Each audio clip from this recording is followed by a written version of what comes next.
क्या आप जानते हैं दुनिया में एक ऐसा वक्त भी था जब समंदर ज्यादा सेफ थे और जमीन पे मौत घूमती थी।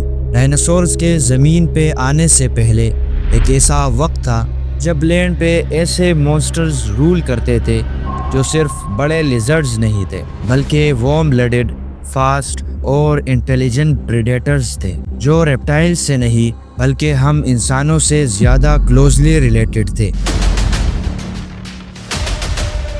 जैसे कि आप जानते हैं, अगर हम सिर्फ एनिमल्स की बात करें तो 97% एनिमल्स इनवर्टिब्रेट्स है, यानी उनमें रीढ़ की हड्डी नहीं है, जबकि सिर्फ 3% वर्टिब्रेट्स है जिनके पास रीढ़ की हड्डी और खोपड़ी है। इनमें फिश, एम्फीबियंस, रेप्टाइल्स, बर्ड्स और मैमल्स शामिल है। हमारा ताल्लुक मेमेलियन क्लास से है। इसमें वो जानवर शामिल है जिनके पास मेमोरी ग्लैंड्स है और अपने बच्चों को दूध पिलाते हैं।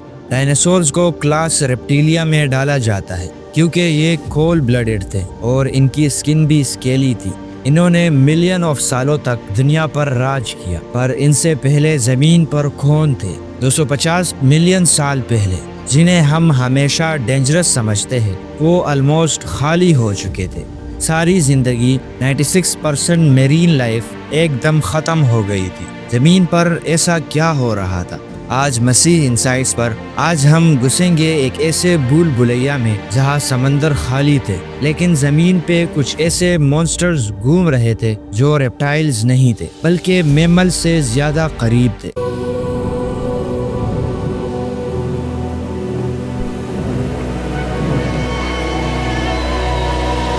करोड़ों साल पहले ओशियंस मॉन्स्टर्स से भरे होते थे, जैसे जायंट सी स्कॉर्पियंस, आर्मर्ड फिशेस और खतरनाक शार्क्स। लेकिन परमियन के एंड तक सब कुछ ड्रास्टिकली चेंज हो गया। वोल्केनोज इतने मैसिव तरीके से फटने लगे कि उन्होंने हवा को टॉक्सिक गैसों से भर दिया। ओशियंस का टेम्परेचर इतना बढ़ गया कि पानी ने अपना ऑक्सीजन ही खो दिया। इस फेनोमेनन को एनोक्सिया कहते हैं, यानी समंदर में ऑक्सीजन का ना होना। मेरीन लाइफ का 96% एक्सटिंक्ट हो गया। शार्क्स, फिशेस, प्लैंकटन सब कुछ ऑलमोस्ट वाइप आउट हो गया। समंदर जो हमेशा से डेडली थे अब आयरोनिकली ज्यादा सेफ बन गए क्योंकि उनमें कुछ बचा ही नहीं था। लेकिन जमीन पर असली डर बाकी था। ऐसी टेरिफाइंग दुनिया जहां हर कदम पर मौत छुपी होती थी। जमीन पे सबसे पहला नाइटमेयर टाइटेनोफोनियस, जिसका नाम ही काफी है, टाइटेनिक मर्डर। 13 फुट का ये बीस्ट एक परफेक्ट किलिंग मशीन था। क्रोकोडाइल जैसा स्कल लेकिन वुल्फ जैसी स्पीड। उसके लंबे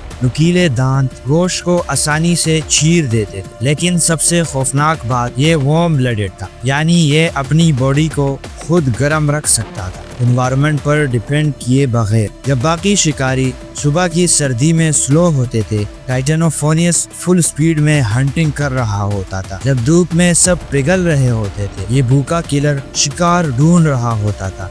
टाइटेनोफोनियस के बाद अगर किसी प्रेडेटर का नाम सबसे ज्यादा डर के साथ लिया जाता है तो वो है इनस्टेंसिविया, असली सेबर टूथ किलर। ये प्रेडेटर 10 फुट लंबा था और इसकी खोपड़ी 3 फुट से ज्यादा लंबी थी। इसके लंबे शार्प टीथ सिर्फ शो के लिए नहीं थे, वो स्किन, मसल्स और हट्टे कट्टे बोन तक को आसानी से पंक्चर कर देते थे। सबसे इंटरेस्टिंग बात, इनस्टेंसिविया कोई लिजर्ड नहीं था, ये एक थेराप्सिड था, यानी मैमल्स का एक प्रिमिटिव एंसेस्टर। मतलब टेक्निकली ये हम इंसानों से ज्यादा क्लोजली रिलेटेड था, रेप्टाइल्स से नहीं। साइंटिस्ट मानते हैं ये प्रेडेटर सिंगल बाइट में अपने शिकार को फिनिश कर देता था। अगला नाइटमेयर रॉबिट जी, ये कोई स्लीक प्रेडेटर नहीं था, ये एक टैंक था, शॉर्ट, स्ट्रॉन्ग और इतना पावरफुल कि इसका एक बाइट बोन को पेपर की तरह तोड़ देता था। 11 फुट का ये ब्रूट गोर्गोनोप्सिड फैमिली का हिस्सा था और हर दिन दूसरे प्रेडेटर से फाइट करता रहता था, टेरिटरी और सर्वाइवल के लिए। स्पीड नहीं, ब्रूट फोर्स इसका वेपन था। अगर ये आपको देख लेता तो आप बस दुआ कर सकते थे कि ये भूखा ना हो। एंटियोसोरस, नाम से ही लगता है कि ये कोई जॉइंट बीस्ट होगा। और हाँ, ये एक बुलडोजर जैसा क्रिएचर था, 20 फुट लंबा, लगभग 1800 पाउंड भारी। उसकी खोपड़ी 3 फुट लंबी थी। पहले साइंटिस्ट सोचते थे कि ये हैवी बॉडी की वजह से स्लो हो, लेकिन नए रिसर्च ने बताया ये क्रिएचर सरप्राइजिंगली फास्ट था, एटलीस्ट शॉर्ट बर्स्ट में। इसका मतलब अगर ये आपके पीछे पड़ जाता तो भागने का टाइम नहीं मिलता। कई फॉसिल्स के एनालिसिस से पता चला है कि ये अपनी स्कल से हेडबट करके अपने प्रे को नॉक कर देता था, एकदम ब्रेम स्टाइल इम्पैक्ट, और फिर अपने बड़े कैनाइन टीथ से उसके गले को चीर देता था। ये प्रीडेटर एक कॉम्बिनेशन था ब्रूट फोर्स और किलर इंस्टिंक्ट का। अब आता है साइनोसोरस, एक cold blooded calculating killer. Size में छोटा, अराउंड 10 फीट, लेकिन स्पीड और शील्ड में टॉप। ये चुपके से अपने शिकार के पीछे लगता था और एक परफेक्ट मोमेंट में अटैक करता था। इसका स्केल नैरो था और जोज लाइटनिंग फास्ट। एविडेंस सजेस्ट करते हैं कि ये डस्क या नाइट में भी हंट करता था। अगला प्रीडेटर छोटा था लेकिन इतना ही डेंजरस, व्हाइट को गोरगन, सिर्फ 3 फुट का, लेकिन इसकी खोपड़ी एक क्रीपी स्माइल के साथ आती थी, एक एविल ग्रिन जैसा फेस जिसके पीछे ब्लेड शार्प दांत छुपे थे। फास्ट, एजाइल और स्मार्ट। ये छोटी प्रे को मार भी सकता था और बड़े प्रीडेटर्स के खाने को छीन भी लेता था। रात में अगर आप जंगल से गुजर रहे होते तो आप बस एक स्माइल देखते और फिर डार्कनेस।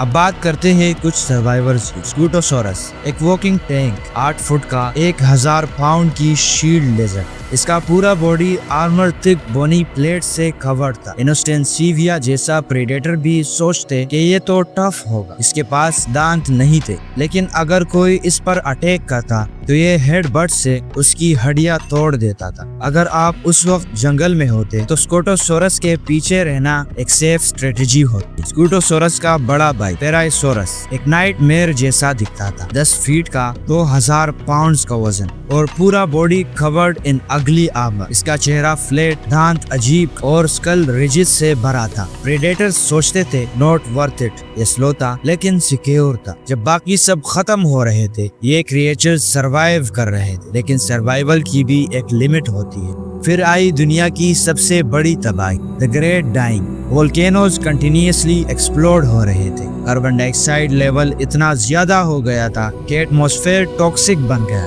ओशियंस डेड हो चुके थे और धरती पर एक्सट्रीम हीट और एसिड रेन ने जिंदगी को मुश्किल बना दिया था, जिसके रिजल्ट में 90% से ज्यादा स्पीशीज एक्सटिंक्ट हो गई। जो मॉन्स्टर्स अभी तक जमीन पे राज कर रहे थे सब वेनिश हो गए। इस मास एक्सटेंशन के बाद दुनिया एक ब्लैंक स्लेट बन चुकी थी और इस खाली कैनवास पे नए स्पीशीज इवॉल्व होने लगे और फिर शुरू हुआ एक नया एरा, डायनासोर्स का दौर। लेकिन जो पहले था वो एक असली बुरा ख्वाब था। आज हम डायनासोर्स को जमीन के सबसे टेरिफाइंग क्रिएचर्स मानते हैं, लेकिन उनसे पहले एक और दुनिया थी, एक ऐसी दुनिया जहाँ जिंदगी और मौत का हर पल स्ट्रगल था, जहाँ समंदर खाली हो चुके थे और जमीन पे मॉन्स्टर जरूर करते थे। स्क्रीन पर आपके लिए कुछ और वीडियोस है, उन्हें देखना ना भूलिएगा। तो इसी के साथ अपनी इस वीडियो को एंड करते हैं और मिलते हैं नेक्स्ट वीडियो में।